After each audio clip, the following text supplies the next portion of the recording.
Joy here.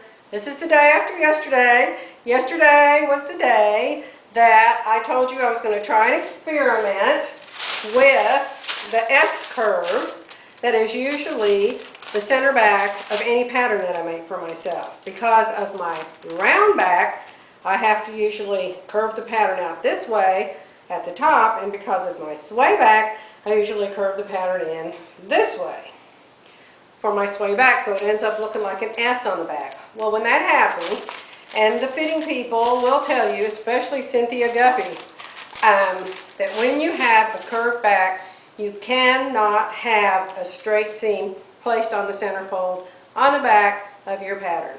So, if you watched my video from yesterday, you know that I took this pattern and straightened out the center back seam and made it to be placed on the fold, and to make up for it, I added over here at the waist and at the hip.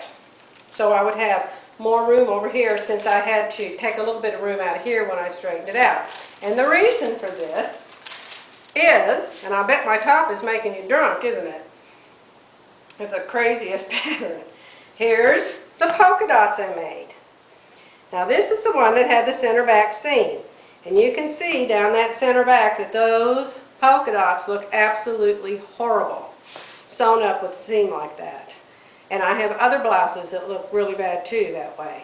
So, even though I'm the prime candidate for an S-shaped back seam, I cut this out this morning and I just sewed it together with this straight center back placed on the fold.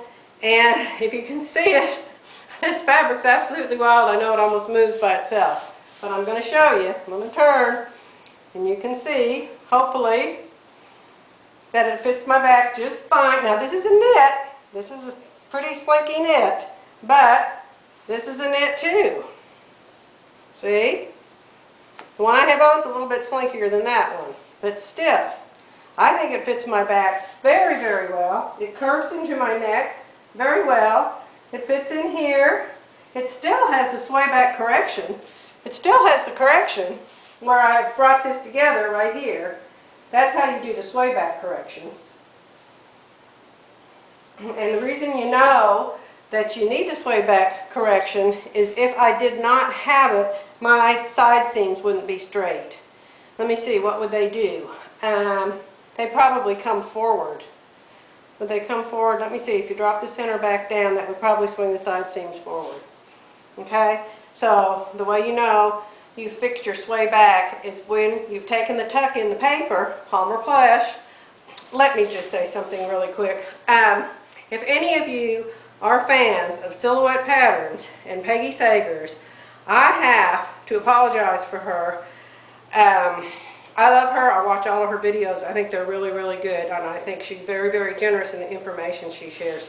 But on her last video, she really dissed everybody's fitting books. She said, throw them in the garbage, get rid of them, don't even give them or donate them to anybody because they're all wrong. And I beg to differ with her. That is not true. I'll tell you, one of the best books I have ever read that has helped me more than anything is Fit for Real People by Palmer and Plesh. Their videos are wonderful. Their books are wonderful. Cynthia Guffey is the one I learned round back from. You know how you slice it in 1/4 inch increments and spread out the round back. I have a video on that if you want to watch it. So, in my opinion, Peggy Sager's is wrong. There are good fitting books, and I would highly recommend the Palmer Plush ones that I have. I have other people's too. Cynthia Guffey's. I have everyone ever written. Probably. I've been working on fit for years. So anyway, I just want to say that. I don't know if anybody cares, but her information is wrong when she tells you to throw all your fitting books away. I just think that is not very nice of her to say that. Okay? So here's the back of my blouse. And I can tell you something else. My friend Philly agrees with me about fitting books. Okay, obviously I don't have the sleeves in, I don't have the neck done, but I wanted to show you. I placed it on the center fold, and it worked. So, this is part 2.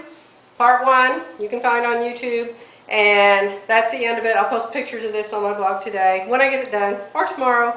Anyway, Bye.